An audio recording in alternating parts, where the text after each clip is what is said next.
toute simple comme celle-ci. Dans cette boule de terre, dans cette boule de terre, on va sculpter, admettons ce visage-là. Là, vous avez que quelques étapes d'une sculpture. Une fois que la sculpture est faite, on prend cette sculpture, on coule du plâtre liquide sur la face, on obtient cette partie du moule. Vous voyez dedans le visage? Allez-y, madame. Ah oui. C'est bon? On refait la même opération, on recoule du plâtre et on obtient l'arrière de la tête. D'accord? Ah oui. Le plus long restant bien sûr à faire la première sculpture, mais c'est le côté du métier le plus passionnant. Vous pouvez vous la faire circuler si vous voulez. Alors là, je vais vous faire voir pour un visage. Et que ce soit pour faire des pieds, des mains, des jambes, des accessoires, des animaux, du santon crèche, c'est exactement le même principe. On donne une forme au pâton de terre suivant ce qu'on veut mouler. On lisse pour éviter un maximum de défauts. Et on remplit bien le moule. De manière à ce que la terre prenne bien toute l'empreinte. Et surtout, on va chasser les bulles d'air. Parce qu'une bulle d'air à la cuisson, ça explose la pièce. Mais surtout, ça casse tout ce qui est autour. Ah, il faut presser, oui.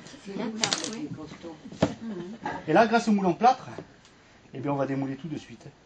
Parce que le plâtre absorbe l'humidité de la terre. Donc ça se décolle aussitôt.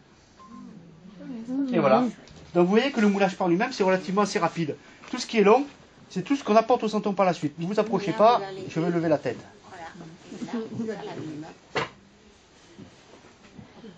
Et voilà. Ah, oui. Donc à partir de là, on va retirer la bavure. On perce les narines. Comme ça de suite, elle respire mieux.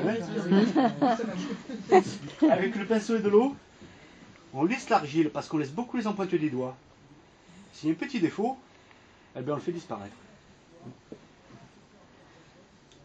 Là, pour faire disparaître le raccord, eh bien on recoiffe. Comme ça, on ne voit plus le joint. Mais c'est pas avec le pinceau, là. Ah, c'est avec le dos du pinceau. Vous voyez, mesdames, le brushing? Ah oui. Vous n'avez pas un bon pinceau à la maison. Ensuite, on perce l'axe pour l'assemblage. Alors, de la même manière, on va percer les pieds, les mains, les jambes. Et on assemblera le tout avec un fil de fer après cuisson. Tout se fait après cuisson. Toujours avec de l'eau, on lisse tout l'ensemble. Pas de questions, messieurs, dames?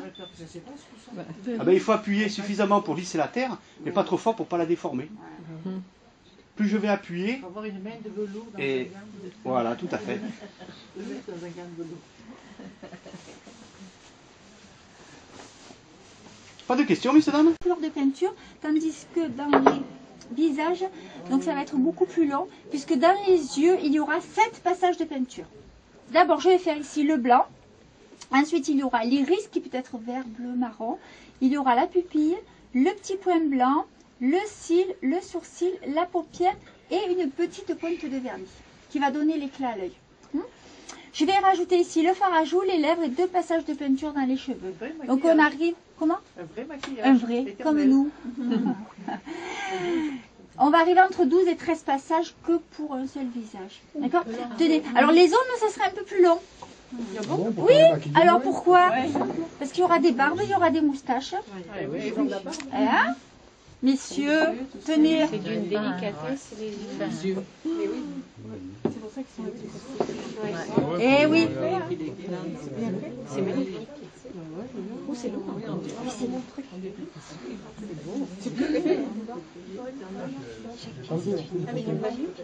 Attends, on va te faire voir celui-là. Regarde.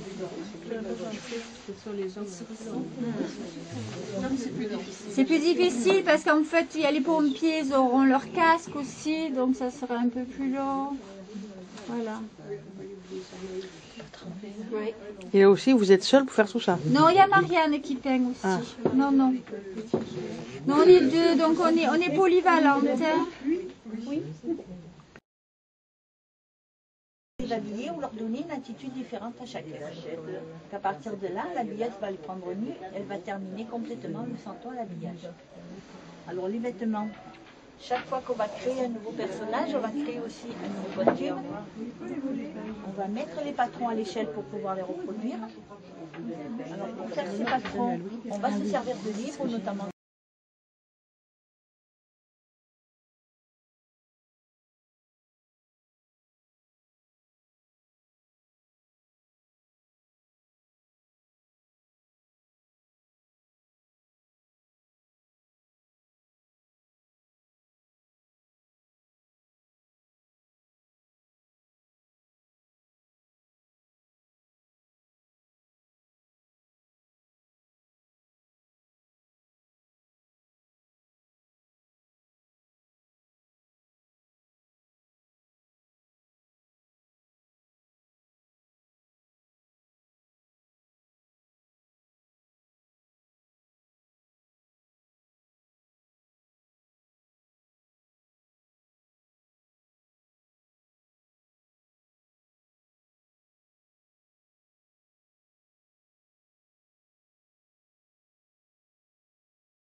ici. Donc c'est pour ça qu'il n'est pas sur socle comme vous voyez là, ce que la dame va vous expliquer. Alors, on commence par mettre une pièce de tissu sur le sol qui va éventuellement protéger les meubles, une pièce de tissu autour du mousse qui va le moduler dans sa position définitive, gros, mince ou penché, ça va dépendre du modèle. Ensuite pour les hommes on commence par poser les chemises, donc on a en général une dizaine de pièces, c'est-à-dire qu'on met les 10 chemises.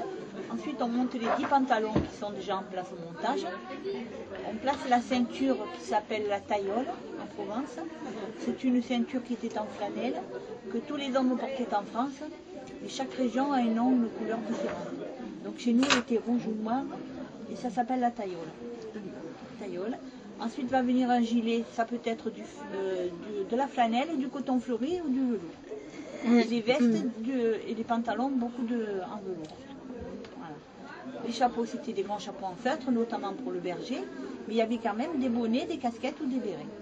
Disons que chaque corps de métier avait une coiffe ou un vêtement bien défini qu'on va retrouver dans le livre et qu'on va appliquer sur le santon.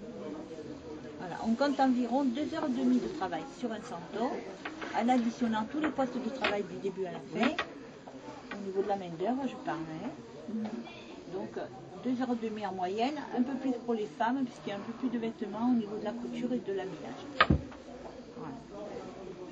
Vous n'avez pas de questions? Michel travaille avec une colle à bois, c'est une colle blanche, qui en séchant devient transparente et qui ne tache pas le vêtement. Soit avec la colle aussi.